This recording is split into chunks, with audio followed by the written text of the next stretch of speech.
August 22, 2025. At exactly 7 a.m., silence shattered across a quiet San Bernardino neighborhood. What had begun as an ordinary morning for residents, children preparing for school, sprinklers watering dry lawns, commuters hurrying for work, suddenly turned into a scene of flashing lights, armored vehicles, and tactical precision. San Bernardino deputies, reinforced by SWAT units, converged on the Haro home with urgency. Their mission was no longer just a missing persons search. What started as a desperate hunt for a missing 7-month-old baby had transformed into something darker, heavier, and irreversible, a homicide investigation. Neighbors who had been watching this case unfold for weeks stood in disbelief. Just days earlier, the Haro home had been a gathering place for reporters and volunteers, all united in one common goal: to bring baby Emmanuel home safely. Now, that very house was being treated as a crime scene. Officers in tactical gear moved methodically, weapons raised, their shouts cutting through the morning air. Sheriff's Department. Search warrant. In a matter of seconds, the door was forced open, and the silence of the suburban street was replaced with the chaos of boots thundering inside. Within moments, the arrests were made. Jake and Rebecca Haro, parents of the very child they had tearfully begged the public to help find, were placed in handcuffs. The same faces that had appeared on television, pleading for Emmanuel's safe return, were now accused of the unthinkable. The charge leveled against them carried the gravest weight in California's legal system: Penal Code 187, murder with malice aforethought. In plain terms, prosecutors were alleging that this was no accident, no tragic mishap. This was deliberate. For investigators, the shift from search and rescue to homicide was not made lightly. In the weeks leading up to this raid, countless hours of evidence had been gathered: witness statements, forensic sweeps of the Haro residence, digital data pulled from phones and computers, even the subtle inconsistencies in Jake and Rebecca's own televised pleas. Detectives had quietly built their case, piece by piece, until the puzzle revealed something they could no longer ignore. Emmanuel, they believed, was not missing. He was gone, and his parents knew exactly why. As the Haros were led out of their home, neighbors looked on in stunned silence. Some whispered in disbelief, clutching their children tighter. Others shouted angrily, outraged at the betrayal of trust.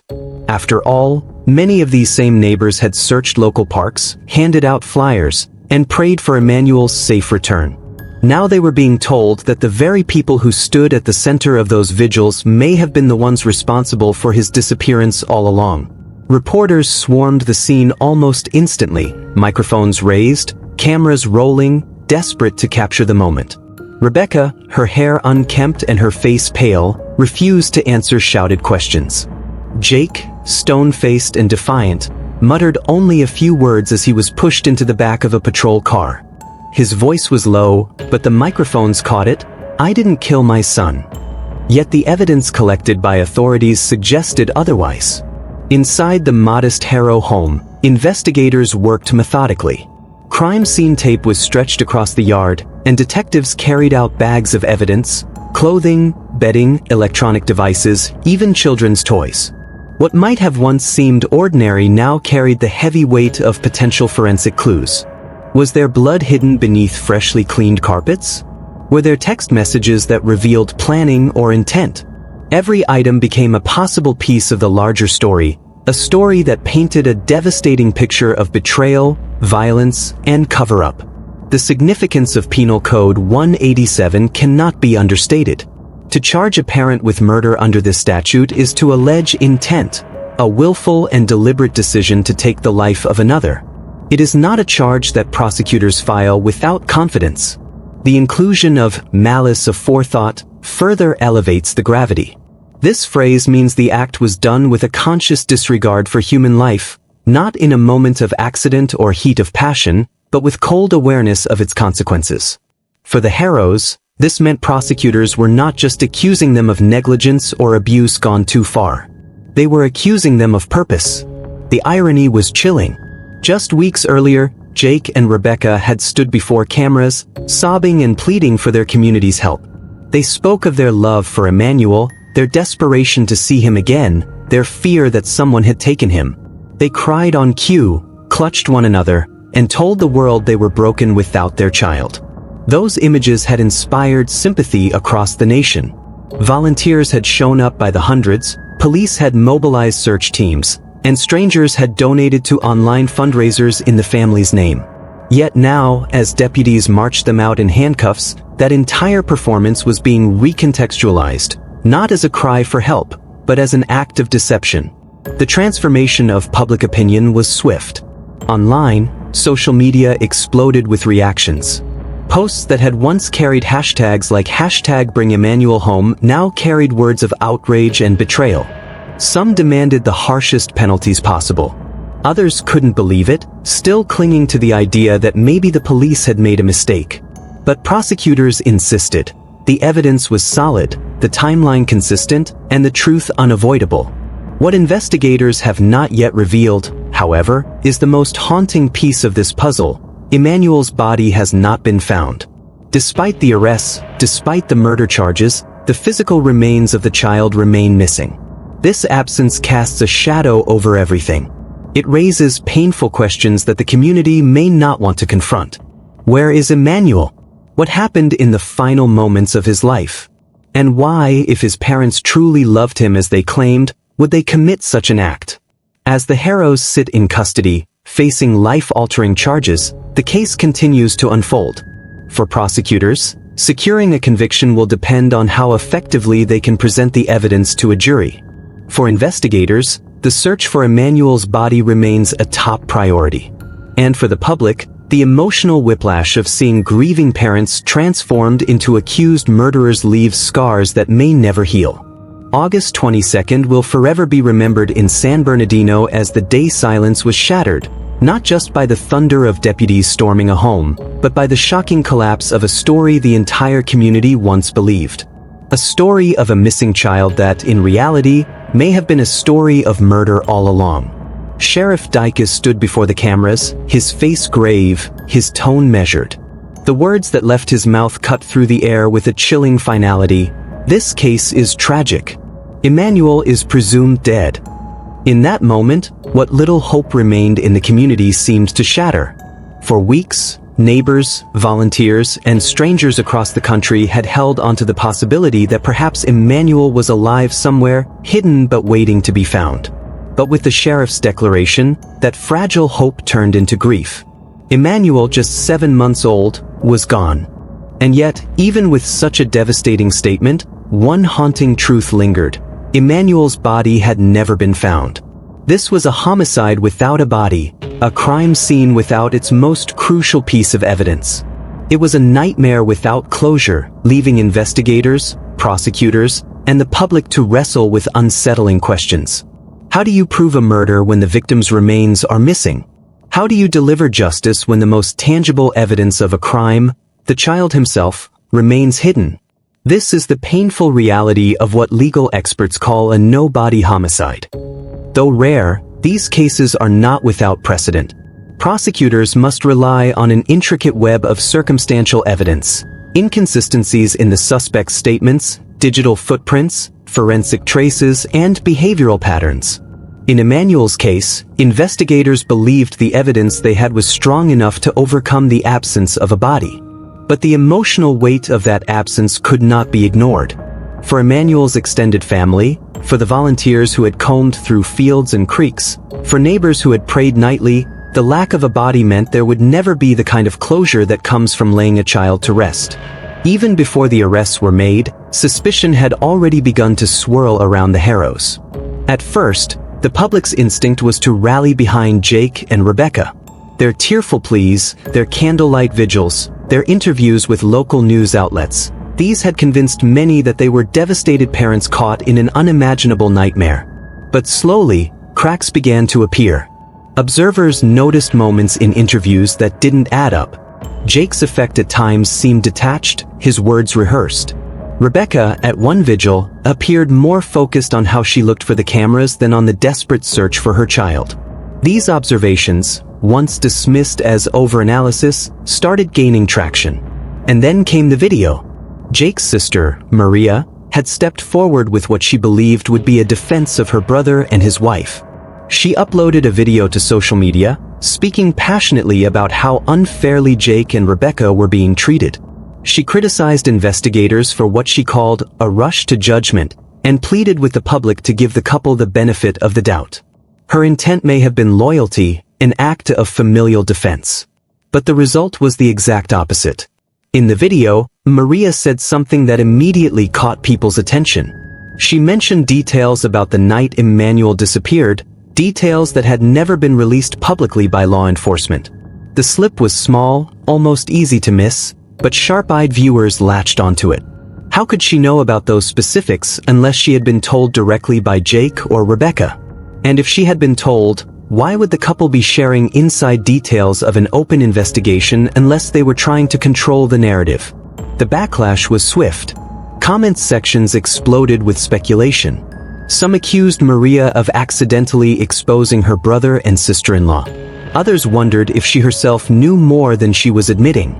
The very video that was supposed to defend Jake and Rebecca had ignited controversy and pushed suspicion closer to home. For detectives, Maria's video became a goldmine. Every word was scrutinized, every phrase dissected. They compared her statements against the timeline they had painstakingly built. They listened for inconsistencies, for phrases that suggested inside knowledge only the perpetrators could possess. What they found added yet another layer to their case. The circle of silence surrounding Emmanuel's disappearance was wider than just Jake and Rebecca. This was not the first time investigators had encountered defensive family members in cases like this. Often, relatives rallied to protect their own, unwilling to believe they could be capable of such crimes. But in some instances, those very defenses provide investigators with unintentional clues. Maria's loyalty to her brother may have been sincere, but in her urgency to protect him, she had drawn the spotlight closer to the family itself. Meanwhile, the public was left torn. On one side were those who still clung to the idea of parental innocence. They're grieving. They've lost their child. Of course they're emotional, of course they say strange things under stress, some argued. On the other side were those who now felt betrayed. We gave them our time, our prayers, our donations, and all along were they lying to us? The debate raged on in comment threads, on community forums, and even in heated discussions at local coffee shops. The concept of a homicide without a body became the defining feature of this case. Prosecutors now had to thread the needle, building a narrative so airtight that a jury could be convinced beyond reasonable doubt, even without Emmanuel's remains. To do this, they leaned heavily on digital forensics. Investigators discovered that on the night Emmanuel was reported missing, Jake's phone had been turned off for nearly 3 hours. A detail he had never explained. Rebecca's search history, meanwhile, revealed disturbing queries about infant CPR, decomposition timelines, and how long before police suspect foul play. These discoveries, coupled with the inconsistencies in their public statements, built the circumstantial case brick by brick. But in the eyes of the community, the absence of Emmanuel's body meant something else: uncertainty. Without a body, there was no funeral, no final goodbye, no chance for closure. Emmanuel existed in a kind of limbo. His presence felt everywhere yet nowhere at all. Parents in the neighborhood clutched their children tighter, haunted by the thought that such a tiny life could vanish so completely. Volunteers who had searched tirelessly questioned whether their efforts had ever mattered, or whether they had unknowingly been part of a charade orchestrated by the very people they were trying to help. For Sheriff Dicus and his department, the message was clear: Emmanuel's story was not over. Even as Jake and Rebecca faced charges of murder, the search for the child's body continued. Every tip was pursued, every lead followed. Detectives scoured deserts, lakes, and remote backroads, unwilling to give up until Emmanuel was found. For them, justice demanded more than a conviction. It demanded truth, and it demanded answers. And so, the case of baby Emmanuel Haro entered its darkest phase. A homicide without a body. A nightmare without closure. A grieving community left with more questions than answers. And a family, bound by blood, torn between defense and suspicion. On August 16th, Maria Haro made a decision that would change the trajectory of the case forever. Standing in front of a small camera, Her voice trembling with emotion, she addressed the public directly. She had watched for weeks as headlines, whispers, and suspicion grew around her brother Jake and his wife Rebecca. Now, she felt compelled to speak, not as a spokesperson, not as a lawyer, but as a sister. Her goal was simple: defend her family. But the result was anything but. Maria began with certainty in her tone, her words laced with the protective instincts of someone unwilling to believe the worst. "My brother could never harm Emmanuel. He is not that kind of man. He loved his son." For a moment, her words carried weight. Some viewers felt compassion for her, understanding that she was standing by blood, clinging to the idea that the brother she grew up with was incapable of murder. Yet within minutes of posting the video, subtle cracks began to emerge. It wasn't what Maria said in defense of Jake, it was how she said it. And more importantly, the words she chose when speaking of baby Emmanuel. At one point, her voice broke and she whispered, "He was beautiful. I loved him so much." Those three little words, "he was beautiful," exploded like a thunderclap across the case. Emmanuel was still listed as missing. Sheriff Dicus had not yet declared him presumed dead. Officially, investigators still operated under the possibility, however slim, that Emmanuel could be alive. Yet Maria spoke of him in the past tense, as if she knew the truth already. To many, it was not a slip of grief, it was a slip of knowledge. Psychologists often say that in moments of stress, the subconscious reveals truths that the conscious mind is trying to hide. For investigators watching the video, Maria's language became a critical red flag. If Emmanuel was truly missing, why would his aunt speak of him as though his life had already ended? Did she know something the public didn't? Or had her brother told her more than she was admitting? The reaction was immediate. Online, viewers dissected every second of the video. Some defended Maria, saying grief can twist words and cause mistakes. Others were less forgiving, pointing out that no grieving aunt would naturally speak in the past tense unless she had already accepted, or been told, that Emmanuel was gone. Forums filled with heated debate. Was Maria covering for Jake? Had she accidentally revealed what really happened? Or was this simply the raw, unfiltered pain of someone mourning a child she knew she'd never see again? For law enforcement, the video was a revelation. Investigators replayed it again and again, scrutinizing not just Maria's words but her tone, her body language, her pauses. Detectives noted the hesitation before she corrected herself, the way her eyes darted down when she spoke of Emmanuel in the past tense. To them, it felt less like an innocent slip and more like a window into what the Haro family truly believed, or knew. This wasn't the first time in history that a suspect's relative had tipped off investigators through unguarded language. In countless homicide cases, those close to the accused have revealed knowledge they should not possess, details about the crime scene, the timing, or the victim's fate. For prosecutors, Maria's statement would later become another thread in the larger tapestry of circumstantial evidence. The Haros weren't just grieving parents. They were people managing a narrative, and sometimes, that narrative cracked. What made Maria's words so damning was their timing. The video wasn't recorded months after Emmanuel disappeared, when despair might have turned to acceptance. It was made while search teams were still combing through fields and rivers, while volunteers still distributed flyers with Emmanuel's picture, while the sheriff still told the public to hold on to hope. Maria's past tense description was premature, unless she knew that Emmanuel's story had already ended. Community reaction to the video was visceral. At candlelight vigils, whispers spread like wildfire. Some who had once prayed alongside the Haro family now felt betrayed. One neighbor later told reporters, "It was like she slipped. Like she let us all know what they already knew. That baby wasn't coming back." Others clung to the idea that Maria's words were born of grief, not guilt. But the shift in sentiment was undeniable. The halo of sympathy around the Haros was beginning to fracture. And as much as Maria's video fueled public suspicion, it also added new pressure on investigators. If Maria's words suggested foreknowledge of Emmanuel's death, could she be more involved than she admitted? Was she part of a cover-up? Or was she simply repeating something Jake had confided in her?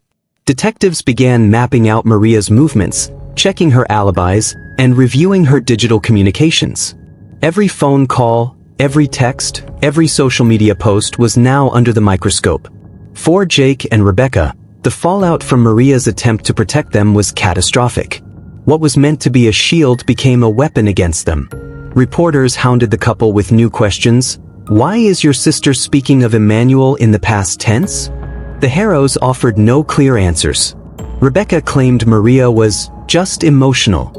Jake dismissed the concerns as people twisting her words.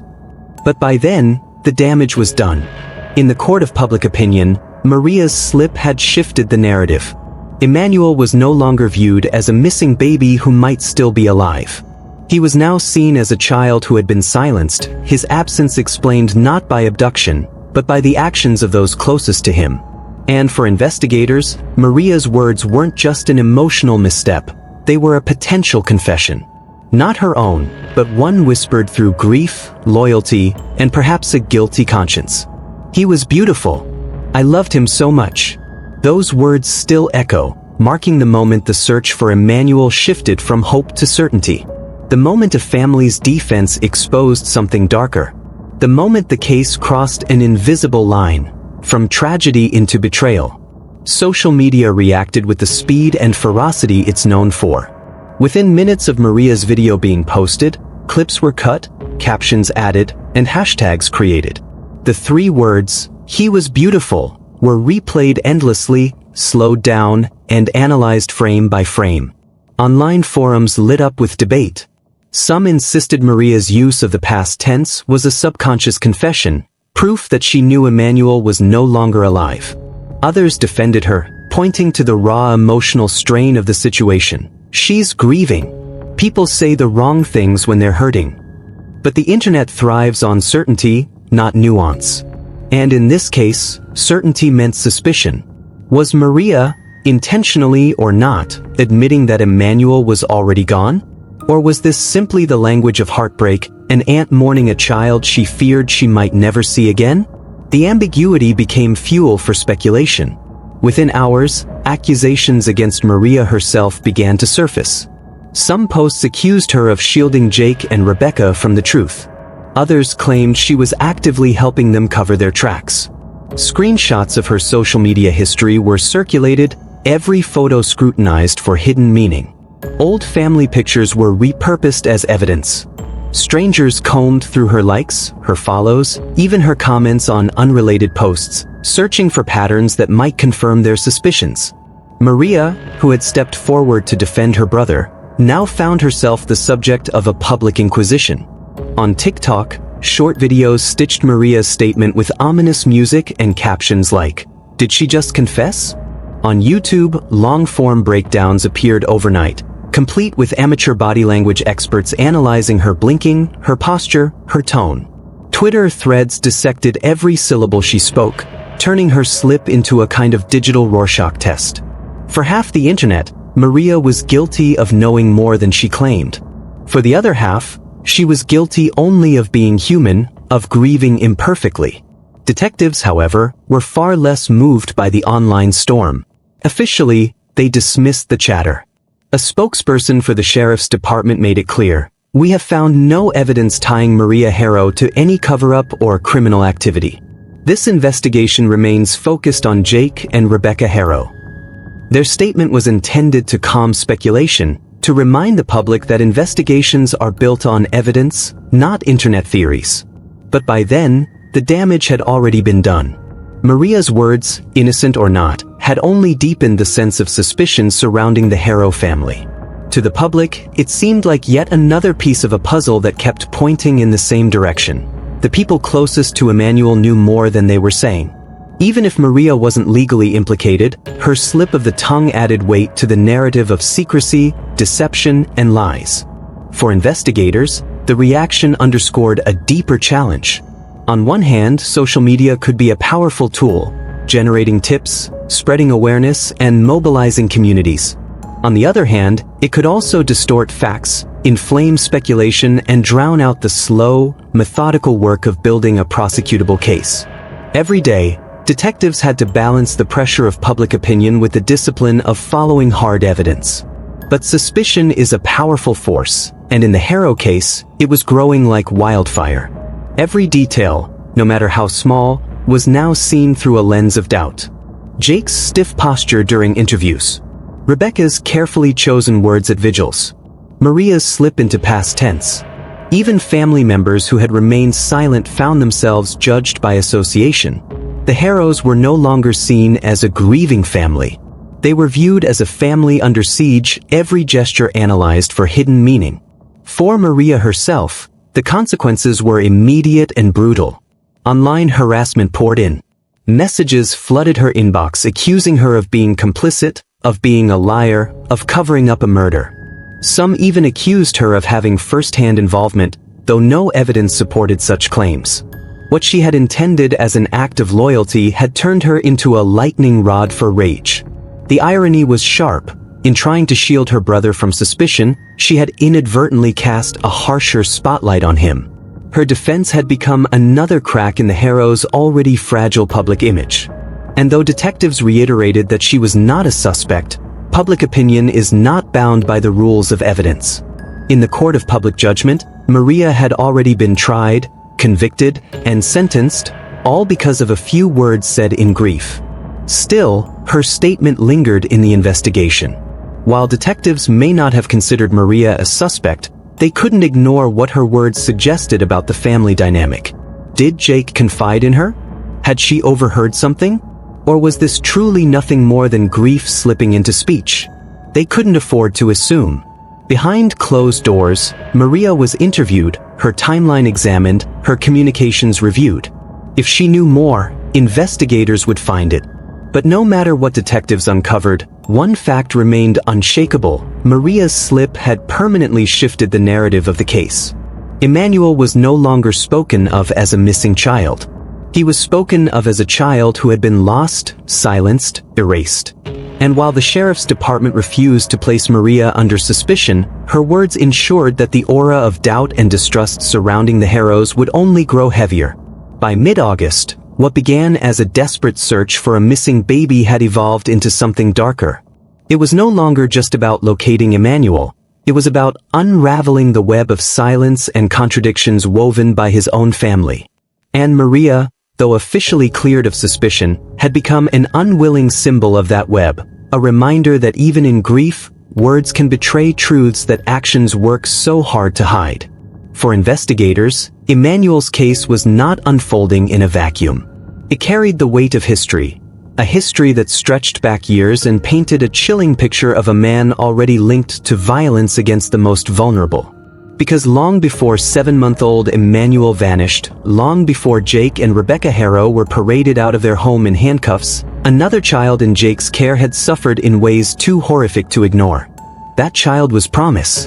In 2018, Promise was just an infant, still at the stage where her cries were soft and her body fragile. Yet when doctors examined her, they were confronted with injuries that no accident could explain. Promise had a fractured skull.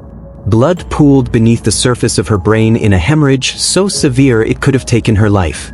Her tiny ribs, still soft, still forming, were broken in multiple places. The conclusion from every physician who reviewed her case was chilling in its clarity: this was abuse. For doctors trained to recognize patterns of trauma, the signs were undeniable. A skull fracture in an infant requires significant force, not the kind of gentle impact that happens in day-to-day care.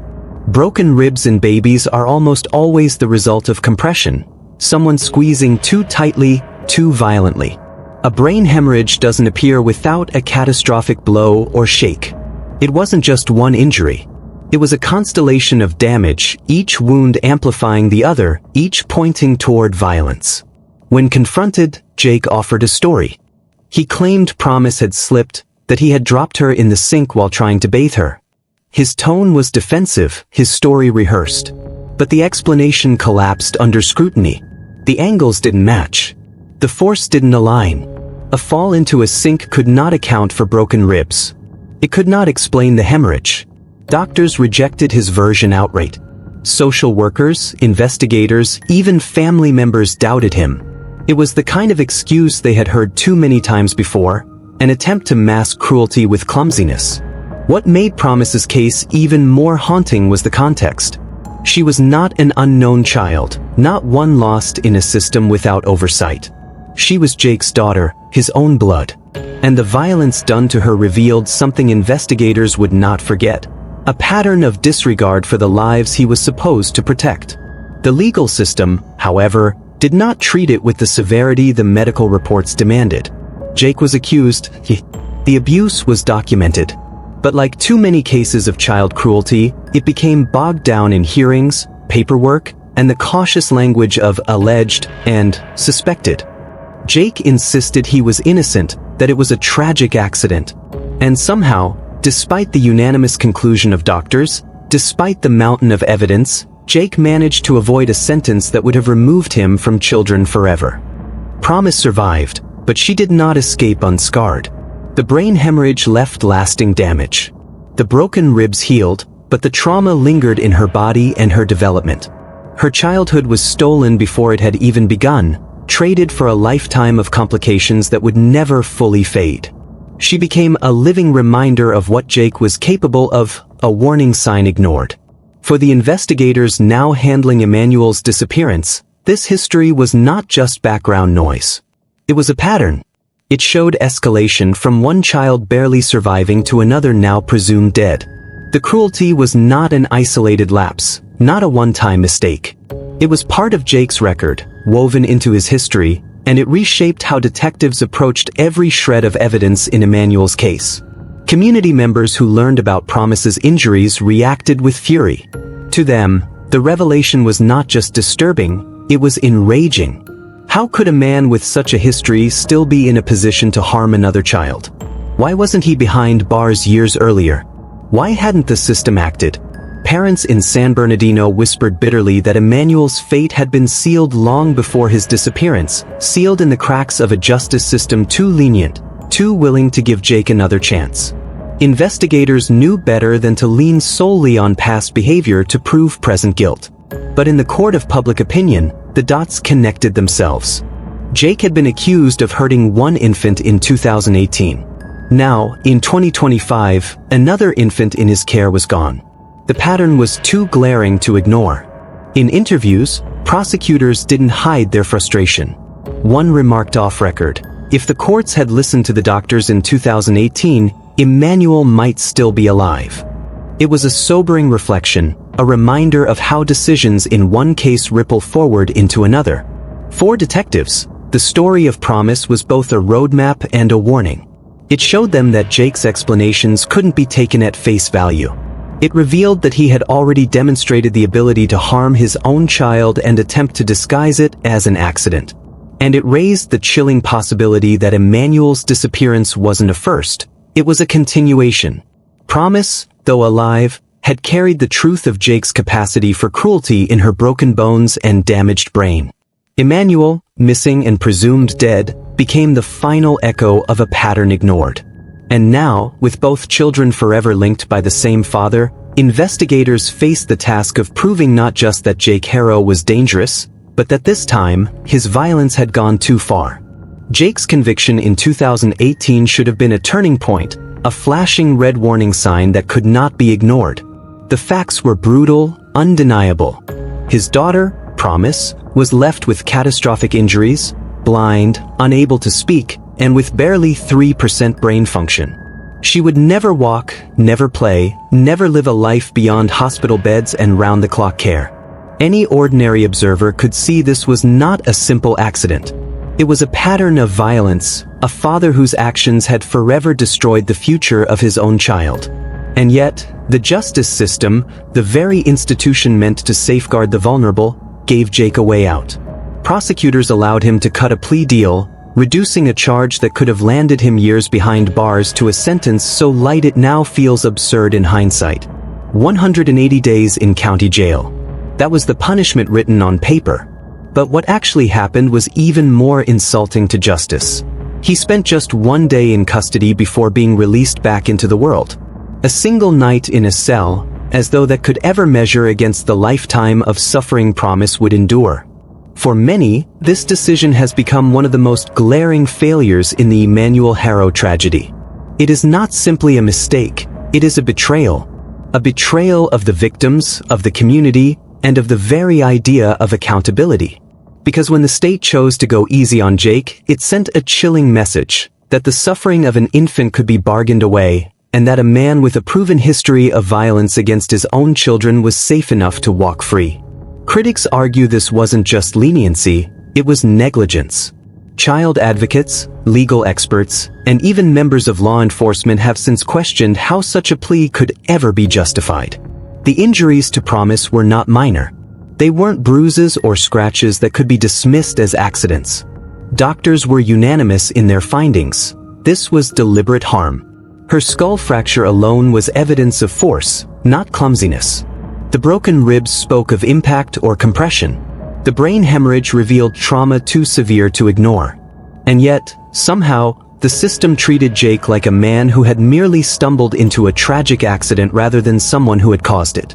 When Promise's case was closed, one thing was certain: her father would never be the same in the eyes of those who knew the truth. But while family members and child welfare advocates cried out for stricter measures, the state offered no real protection. Jake walked out of jail after one day, and with that freedom came the ability to start over, to form new relationships, and to father more children. Children who, as fate would have it, were left in his care with no lasting intervention from Child Protective Services. Years later, when baby Emmanuel disappeared, those old court records resurfaced. To investigators, they painted a chilling backdrop. This was not a father facing tragedy for the first time. This was a man with a documented history of violence toward an infant, someone who had already been accused and convicted of crimes against his own child. The parallel was undeniable and damning. For the public, outrage boiled over. People asked the same haunting question again and again. If Jake had been given a real sentence in 2018, would Emmanuel still be alive today? Had the justice system done its job, kept him incarcerated, monitored, or barred from raising children? Could this nightmare have been avoided? That question has turned into an accusation. Many now say that the district attorney's office that allowed Jake to walk free carries part of the blame for Emmanuel's disappearance. Online forums, community vigils, and even legal scholars point to systemic failure as the true culprit behind the tragedy. The DA's leniency didn't just spare Jake from prison. It may have paved the way for another innocent child to suffer. It is a bitter irony. The justice system claimed victory when Jake accepted his plea deal. It allowed the court to close a difficult case quickly, saving resources and avoiding a long, drawn-out trial. But in the end, that efficiency came at the highest possible cost. Promise lived but was left shattered, a permanent reminder of violence. Emmanuel, years later, would vanish entirely. And so the timeline becomes a cruel lesson. One day in jail in 2018. One baby maimed for life. Another, years later, presumed dead. To many watching this case unfold, it feels like the failures of the past reached forward into the future, tightening their grip around Emmanuel before he ever had a chance to grow. Today, the anger isn't only directed at Jake or Rebecca. It is aimed squarely at a system that people say allowed this nightmare to happen. Judges, prosecutors, and child protection workers are now being scrutinized as much as the Haro parents themselves. The community is asking, who will be held accountable for the decisions that let Jake walk free? Who will answer for the blood on their hands? Because the truth is harsh and unavoidable, Emmanuel Haro may never have vanished if the justice system had taken Jake Haro seriously back in 2018. And that failure is not just a footnote, it is a central chapter in this devastating story. On August 14th, Rebecca Haro delivered what would become one of the most scrutinized statements in San Bernardino history. According to her, the morning began as any other. A simple errand, a diaper change, a moment of vulnerability with her 7-month-old son Emmanuel. She claimed that while parked in a Yucaipa lot, a man appeared out of nowhere, leaned in, whispered a single word, "Hola," and struck her before snatching her baby.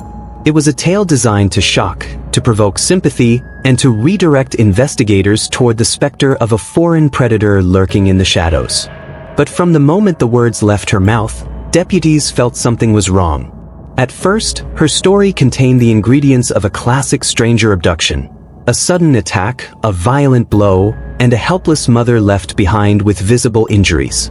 Yet, almost instantly, cracks began to form. Forensic officers and paramedics who examined Rebecca quickly noted that the black eye she paraded as evidence simply didn't align with her timeline.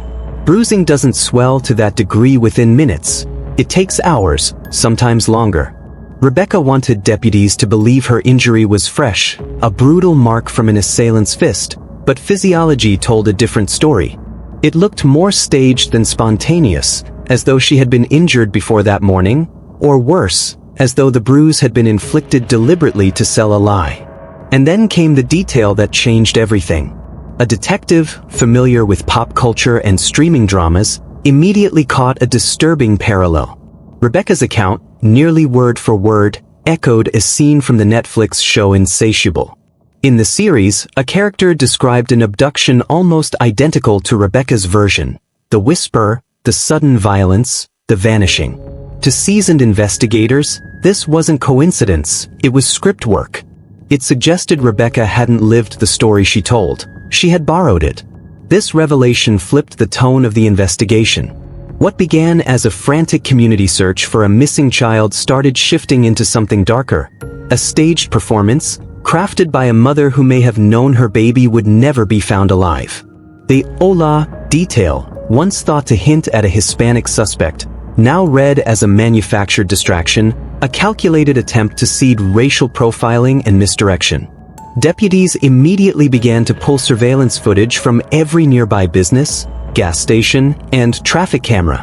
What they discovered confirmed their growing suspicion. There was no shadowy kidnapper, no unknown car speeding away. Rebecca was alone. As investigators pressed her for consistency, Rebecca's story began to wobble. Small details shifted each time she retold it.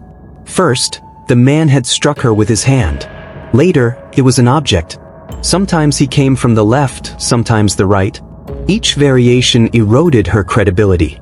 Detectives, trained to recognize deception, saw the hallmarks of a fabricated tale: over-explanation, erratic emotional displays, and rehearsed lines delivered with a shaky conviction.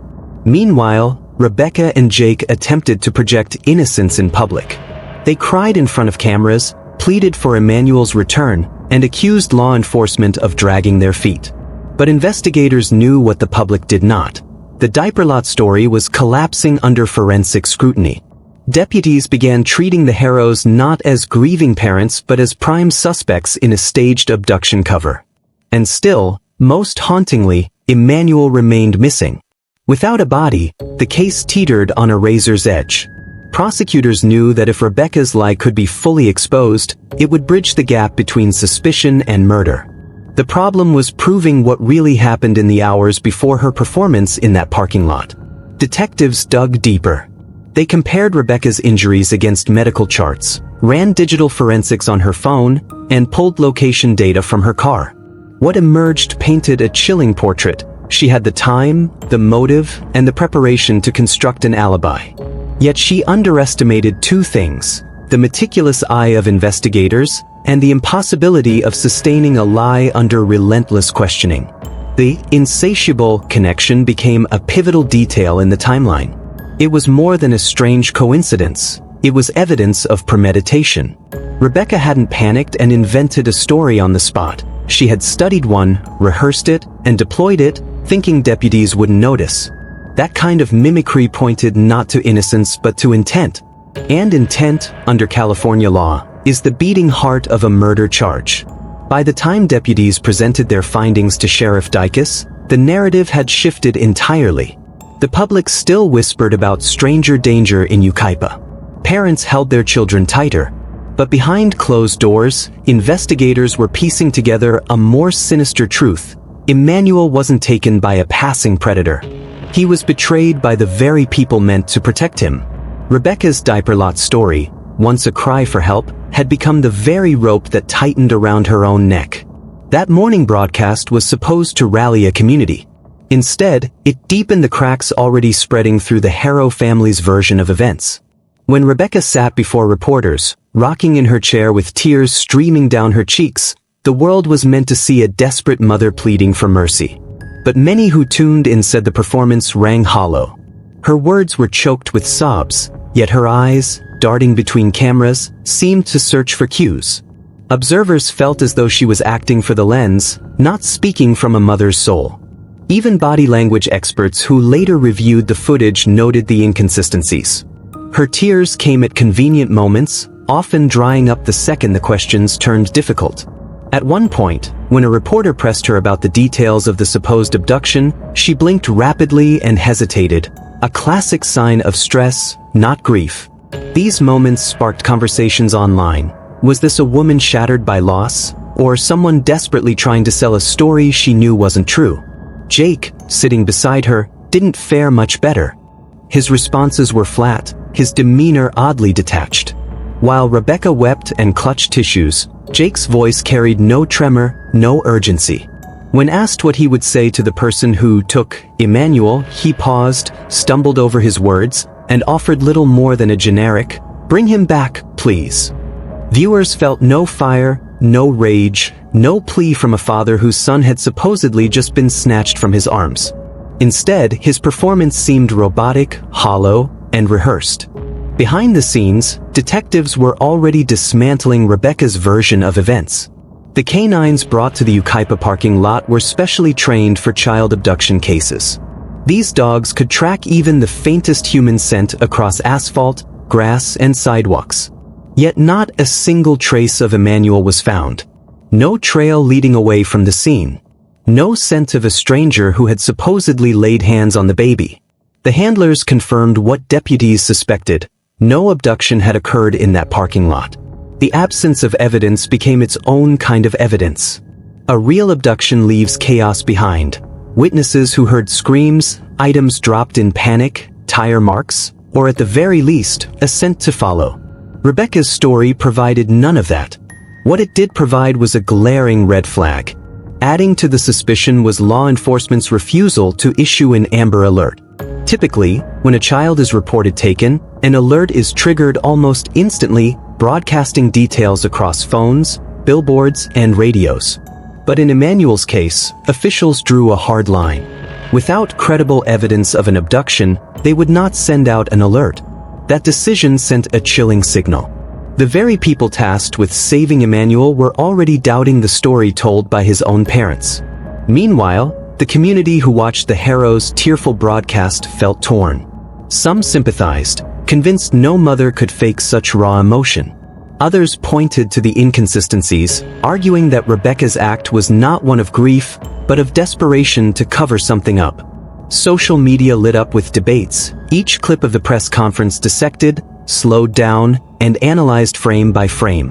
One moment in particular, Rebecca pressing her palms to her face, peeking through her fingers to ensure the cameras were still focused on her, became a symbol of what many saw as her performance, not her pain. Detectives, however, weren't interested in optics. They were looking for hard facts. And every test, every search, every lead pointed away from strangers in parking lots and directly back toward the people who were supposed to protect Emmanuel. As the days stretched on without credible sightings or tips, one grim truth took shape. The Haro story wasn't collapsing because of bad luck. It was collapsing because it was a lie. Neighbors quietly shared their observations with investigators. Some recalled tension between Jake and Rebecca long before Emmanuel disappeared. Others spoke of late-night arguments, slammed doors, and crying that seemed to go unanswered in the Haro home. The couple's sudden shift from frantic parents to polished media figures felt unnatural. One neighbor bluntly told deputies, "They don't look like parents searching for a baby, they look like people trying to sell a story." By now, law enforcement had enough reason to believe Emmanuel's disappearance wasn't the result of a random act of violence, but something orchestrated much closer to home. The canines had spoken. The lack of evidence had spoken. And Rebecca's unraveling story had spoken louder than all. But what investigators didn't yet know was how deep the deception went.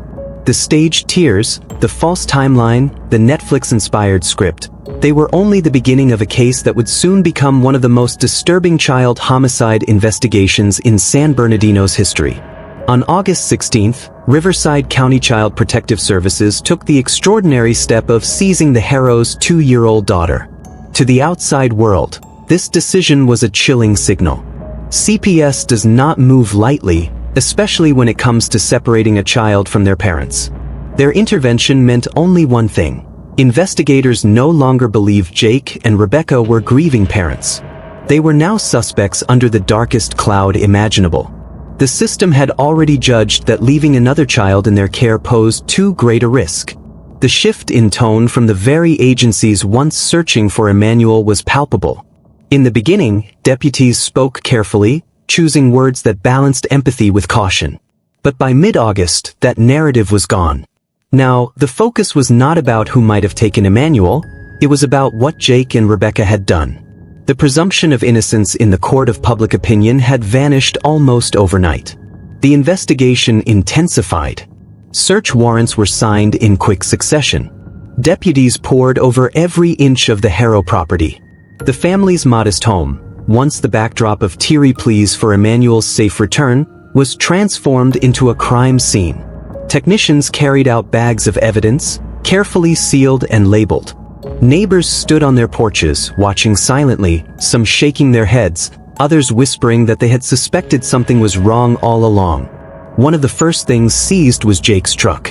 Detectives knew vehicles often hold critical clues: fibers, traces of blood, even soil samples that can tie a suspect to a location. Investigators meticulously examined the seats, the floor mats, and the trunk space. Specialized luminol tests were performed to detect hidden bloodstains invisible to the naked eye. The truck, once just a family's means of transport, became a focal point of forensic analysis. Every crevice was a potential witness. But the search didn't stop there. Investigators turned their attention to an unusual sight across the street: a fire burning in a pit. Neighbors said the blaze had been lit only days after Emmanuel vanished. Detectives sifted through the ashes, looking for remnants of clothing, bones, or anything that could connect the flames to the missing infant.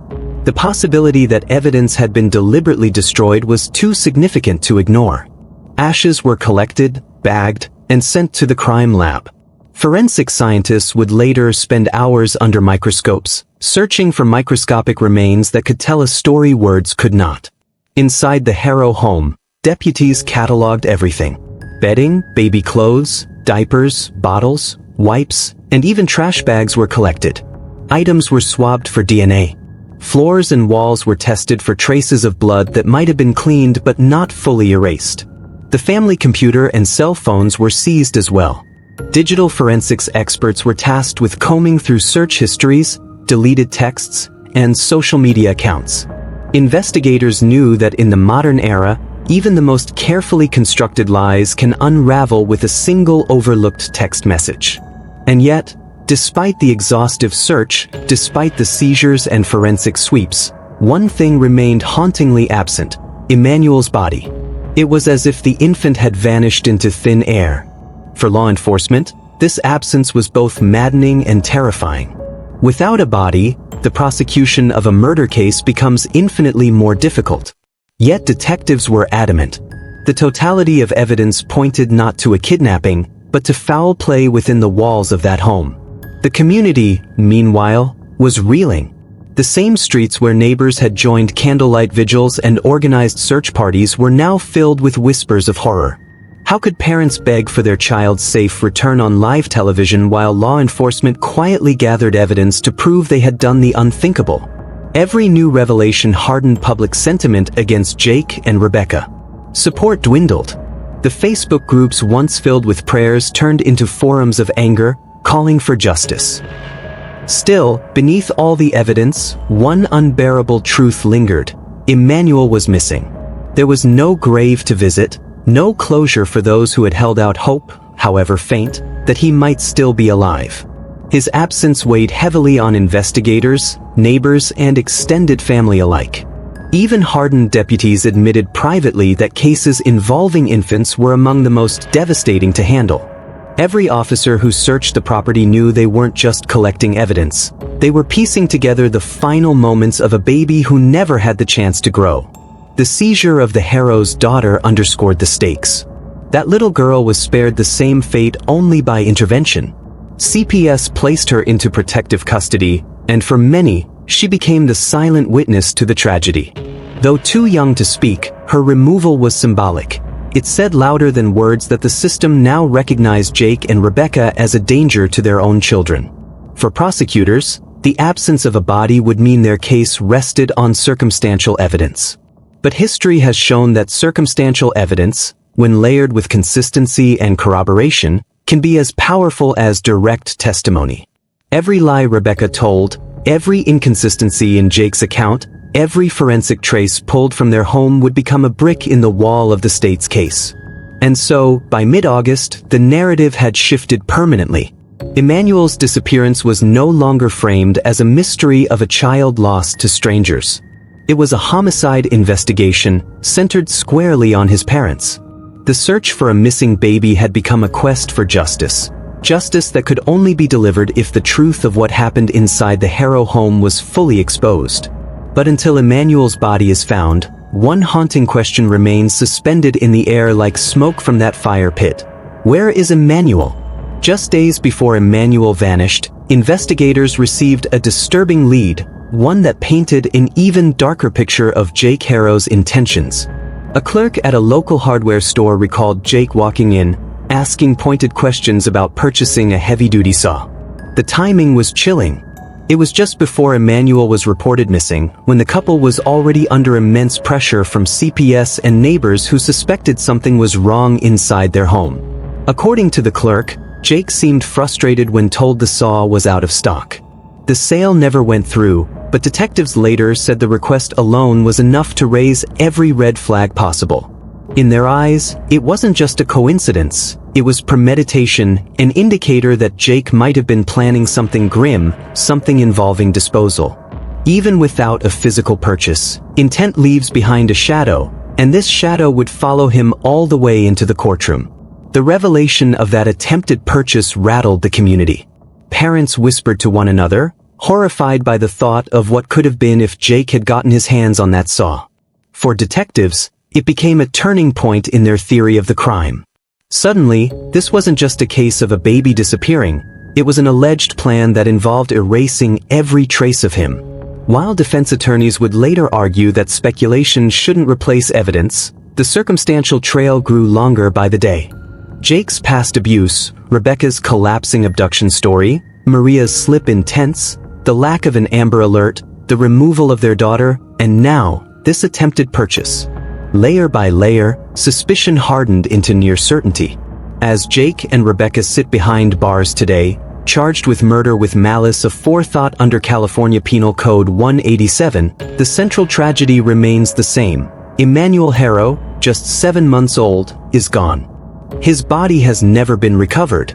Without a body, prosecutors face an uphill battle. Cases built on circumstantial evidence are fragile, requiring jurors to piece together a puzzle without ever seeing the most important piece.